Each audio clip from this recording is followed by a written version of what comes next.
Halo sob, balik lagi di channel Longki ID. Nah, di video kali ini gue mau share sedikit terkait tips untuk lo semua yang masih berstatus sebagai mahasiswa tingkat akhir nih. Sebenarnya kenapa sih gue bahas topik ini?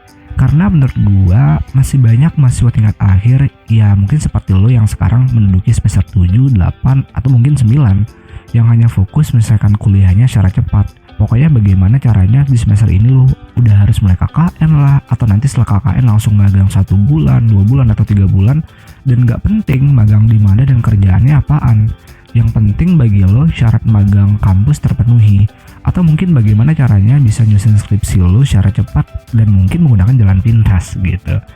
Nah, lantas apakah hal tersebut salah? Ya sebenarnya gak salah-salah juga sih. Namun menurut gue agak sedikit kurang tepat. Karena harusnya ada beberapa hal lain yang harus menjadi perhatian lo di fase ini gitu.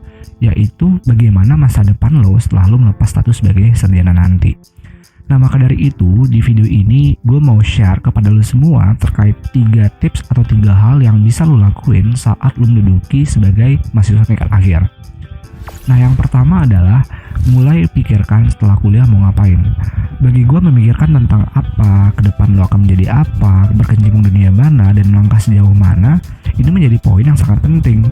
Ibarat seperti membangun sebuah rumah nih, tentunya petugas bangunan nantinya akan merencanakan mulai daripada bentuk bangunannya seperti apa, luas bangunannya bagaimana, kontur tanahnya bagaimana, bahan yang digunakan apa, dan berapa lama waktu pengerjaannya. Nah, semua hal tersebut harus direncanakan secara baik agar bangunan yang dihasilkan sesuai dengan yang diharapkan oleh pemilik rumah. Nah, hal ini tentunya berlaku juga untuk membangun sebuah karir. Ketika lo sudah memiliki tujuan yang jelas, maka lo akan memikirkan langkah ke depan yang akan lo ambil. Ya paling simpel deh, kira-kira gue cocok gak sih magang lembaga A dan lembaga B? Kira-kira sesuai gak sih dengan tujuan yang udah mau gue bentuk? Kira-kira dengan planning yang udah gue buat, make sense gak sih 2 tahun ke depan gue udah mulai lulus?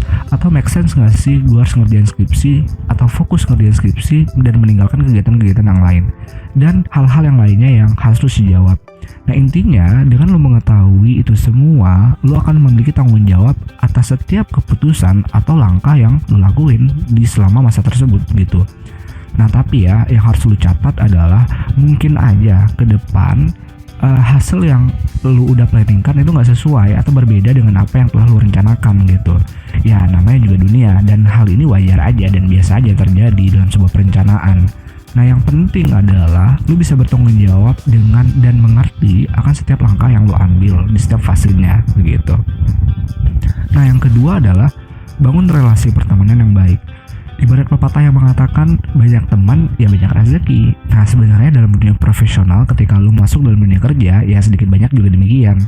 Ya walaupun sebenarnya membangun sebuah relasi pertemanan yang baik ya bukan hanya memberikan impact untuk pekerjaan doang loh ya.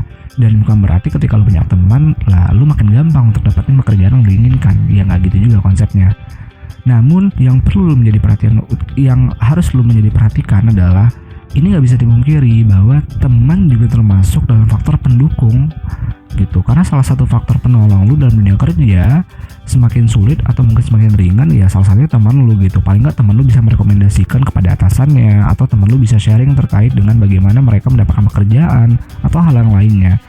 Dan ini juga tidak menutup kemungkinan hanya dalam lingkup pekerjaan doang. Tapi ketika lu membangun relasi pertemanan yang baik, berarti lu telah melakukan komunikasi yang baik dengan teman lu, melakukan time management waktu sehingga lu bisa membangun relasi.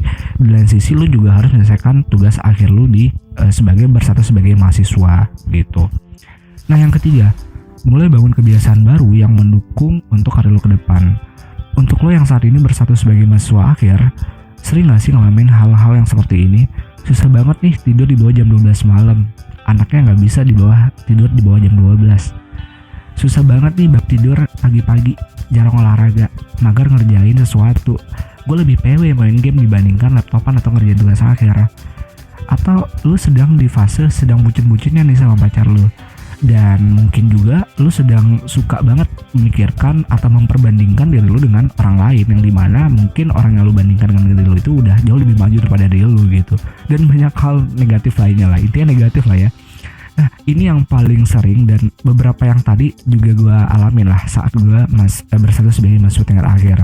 Nah, sebenarnya wajar aja sih, dan kalau kita mau cari pembenarannya Ya karena di fase ini lu sedang banyak memiliki beban tambahan, belum lagi pertanyaan-pertanyaan dari orang-orang sekitar lu kayak skripsi udah nyampe mana, kapan lulus, kapan wisuda, nanti setelah lulus mau kerja apa S2 dan bla bla bla bla.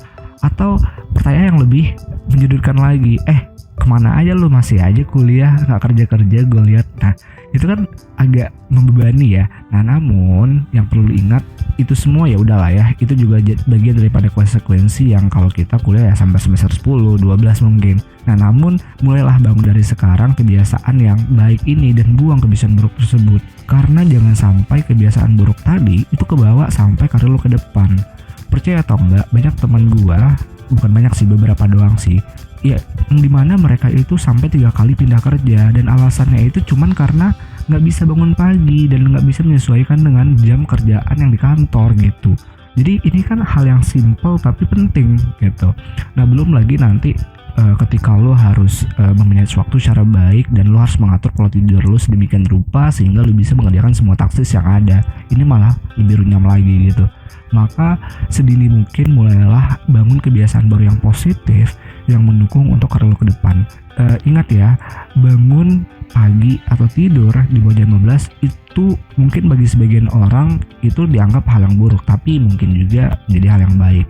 Gue juga ada punya teman yang dimana beliau merupakan sebuah programming, tapi ya kebiasaan tidurnya emang jam 6 pagi, jam setengah 6 pagi, tapi nggak mengganggu pekerjaannya beliau gitu. Emang ya rutinnya sedemikian ya, kalau emang itu nggak ganggu rutinitas ya udah lakuin duit gitu. Namun gue belum nemuin, dan sampai saat ini banyak buku yang gue baca, banyak pencerahan atau banyak nasihat yang gue dengar dari orang yang lebih tua atau lebih berpengalaman dari gue, ya tidur sebelum jam 12, bangun pagi itu kayak start lu untuk membangun sebuah kesuksesan lah gitu. Mungkin itu aja yang bisa gue share terkait dengan 3 tips atau 3 hal yang bisa lo lakuin di selama lo menjadi mahasiswa tingkat akhir.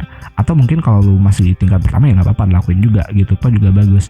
Nah kalau lo suka video ini, lo boleh like, share ke teman lo, dan see you di next video. Thank you.